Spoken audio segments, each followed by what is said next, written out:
Yoo-hoo, and welcome back to the channel. On today's episode, we're going to be taking the motors out of two of these Surron bikes and installing them into a go-kart that we found in a junkyard behind our shop. Let's go.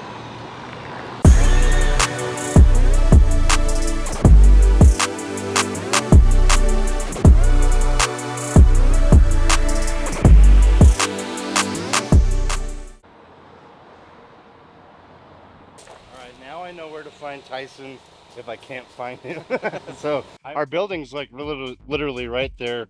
Bill's Boneyard is right behind our building, and this is a basically motorcycle graveyard or just a used motorcycle parts place. It looks like they've got a lot of like 90s, early 2000s like scooters and stuff.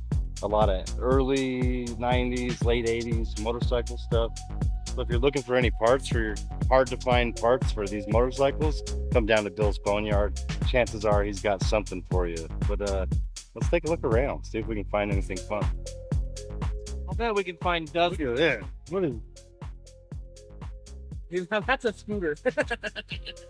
Dude. It's nuclear powered too.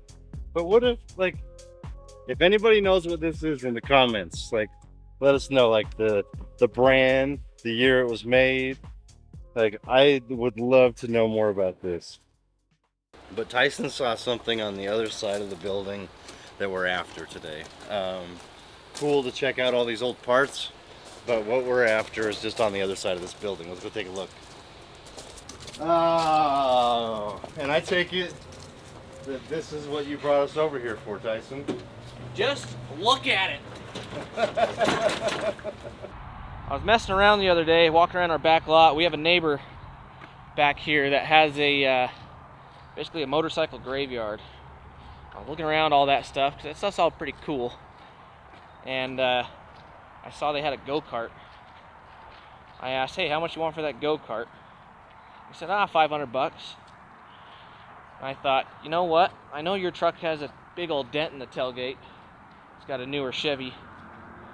And I've got a tailgate that doesn't have a dent in it. And why don't we just trade a tailgate for a go-kart? This thing's got options too. Beam select, you got high beams, low beams, mid beam. It feels like it's got 3 settings. High, maybe that's off, and low. Got a key, a horn. Oh, turn signals. Okay, guys, not only is this gonna be awesome, it's gonna be street legal. Like we're gonna be able to take this down to the store and back, pick up groceries. And then we were going to see if we could swap the go-kart for a tailgate. That's fine. Okay. Yeah.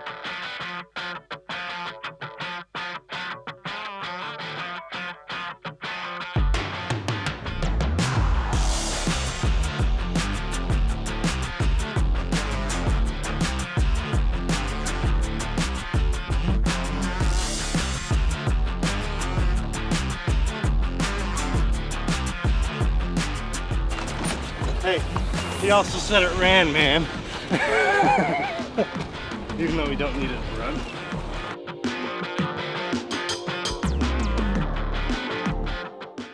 So let's get it up on the bench and start tearing that thing apart.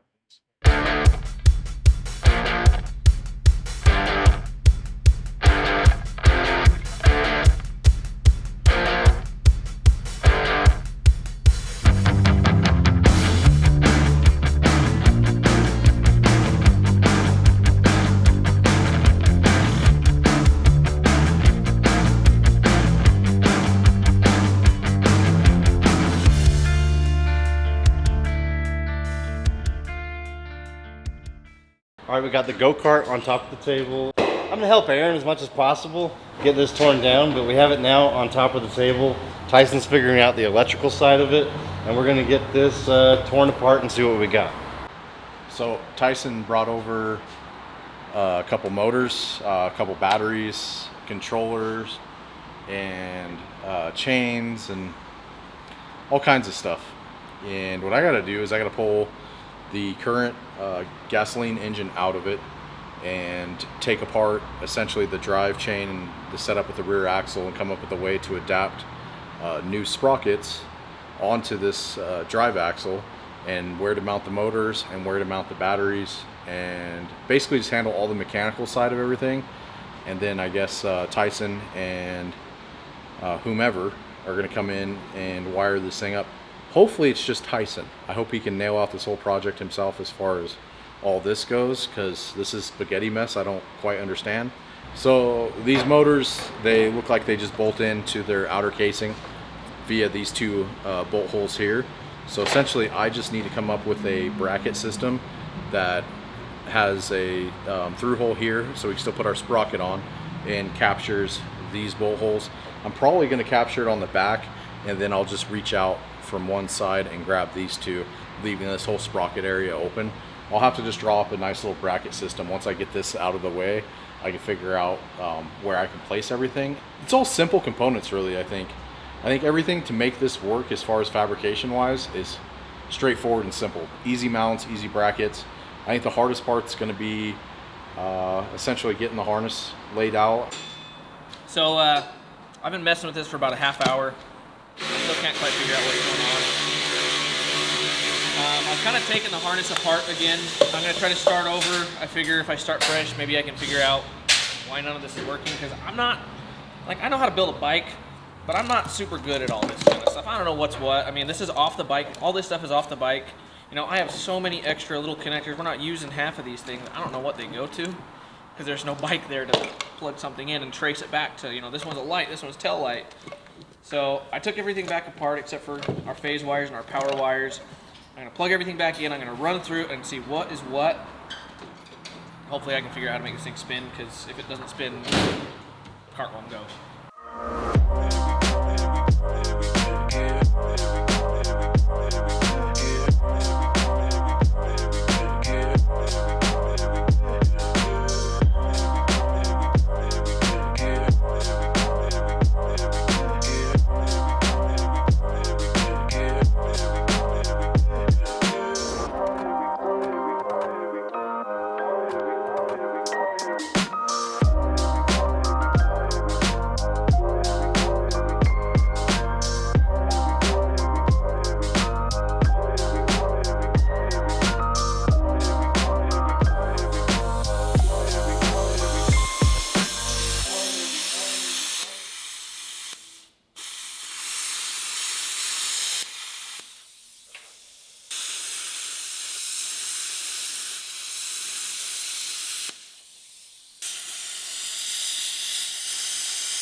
I think the goal for today is to get sprockets mounted on here, get motors mounted on there, controllers mounted on there, and start making some plates.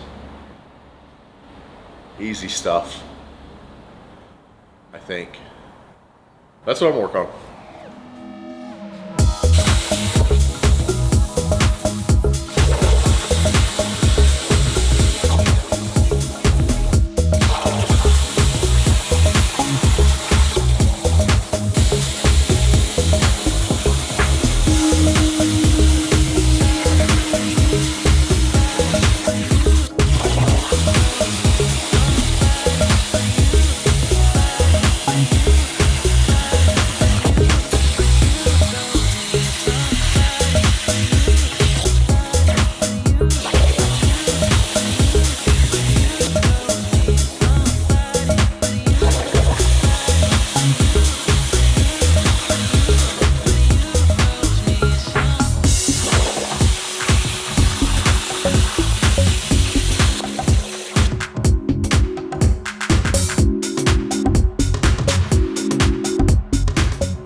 Your little hub wheel plate. Just see that sledgehammer over there.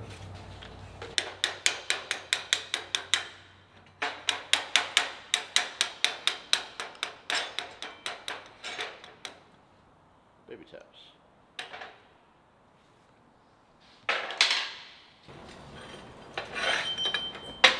That's a Ninja throwing star. We don't need that. I was wondering if we could take this off, but it's welded. If you know what'd be nice is if we had tooling for our lathe. This new shop thing got us once again. Because I would just cut that thing and we take it off. I don't think we need to put the sprockets anywhere near there, but we might. I think we need to go get some lathe tooling so I can cut this and take it off. I might be able to hit it with a grinder, but it might turn into a mess. Let me see. Yeah, we're just gonna cut this weld off of what was holding the sprocket, because we're not gonna use this sprocket mount, we're gonna make our own. So we're just gonna get this thing out of our way. And obviously, weld is very hard.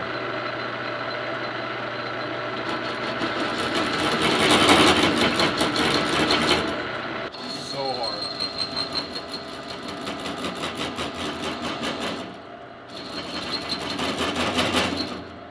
So we chopped off the other sprocket hanger. We just turned this down just to match the OD of this shaft. That way we can cut basically our new sprocket hangers or flanges, and we're gonna weld them on. So having this clean slate, we can move them back and forth on the shaft to get the motors where we want them, and then the sprockets where we want them. And now we just have a clean, free slate. So what I'm gonna do next is I'm gonna cut out 2 flanges that are gonna hold our sprockets, and I'm gonna slide these over before I assemble all this, and then we'll have it all bolted back up and ready to be mocked up, and then we'll start playing with where we're gonna put the motors.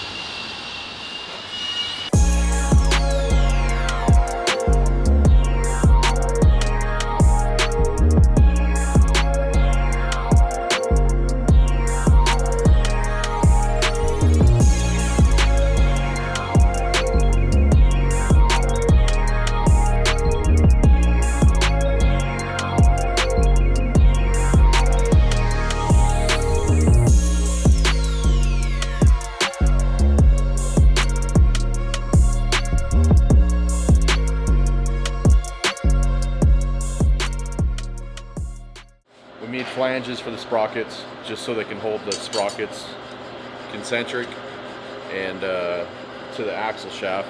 Makes it easier for us to weld these on and not have them get all cattywampus. That's a word. So got the second one facing right now, and then now I'm just going to transfer punch these holes, make it quick and easy. I'm just going to hand drill these.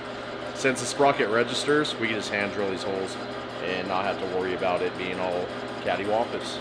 Word of the day, cattywampus. All right, so here's one of the plates off the plasma table. This is gonna mount our motor controllers. We're gonna have one motor controller here and the other one here. This plate is gonna go up in the back above the seats, right behind your heads. So basically each motor controller will just mount in here like so. And then it will just take up that space up there. And we'll be able to wire everything down to the batteries and then down to the motors from here.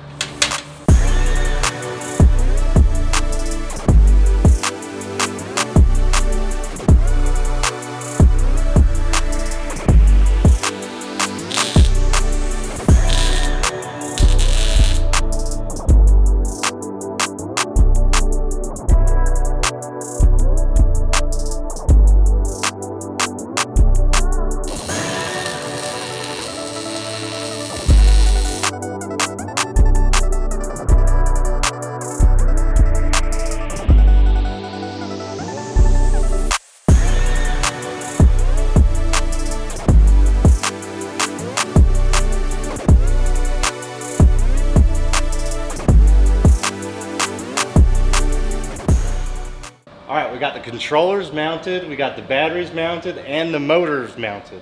Taking some time to get these fabricated because Aaron had to draw everything from scratch. Like literally, none of this existed. Aaron's had about a few days to make all these custom parts, and I've been just asking him when it's going to be done the whole time because I'm just so excited for this go-kart project.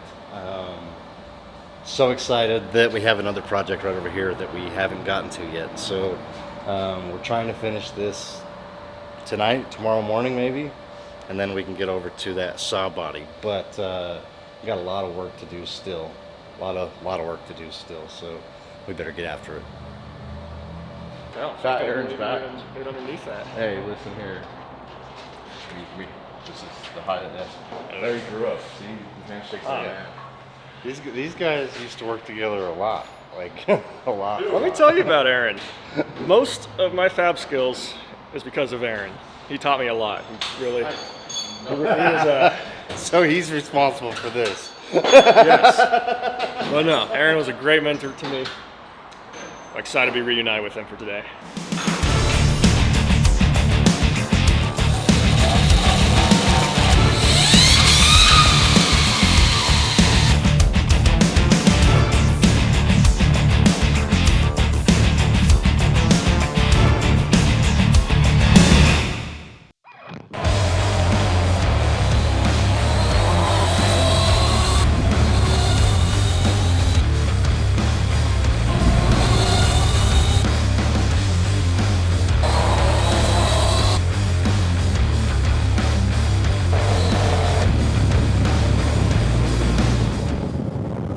We've been running pretty hard.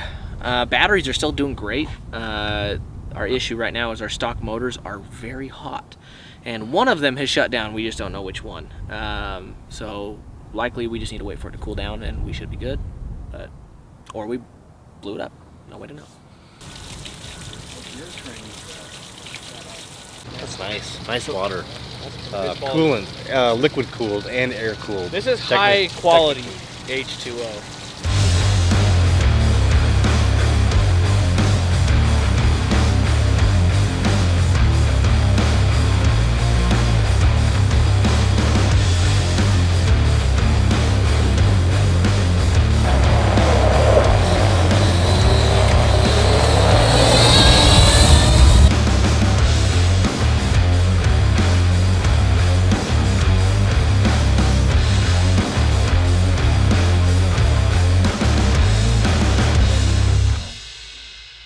Well, the go-kart was good.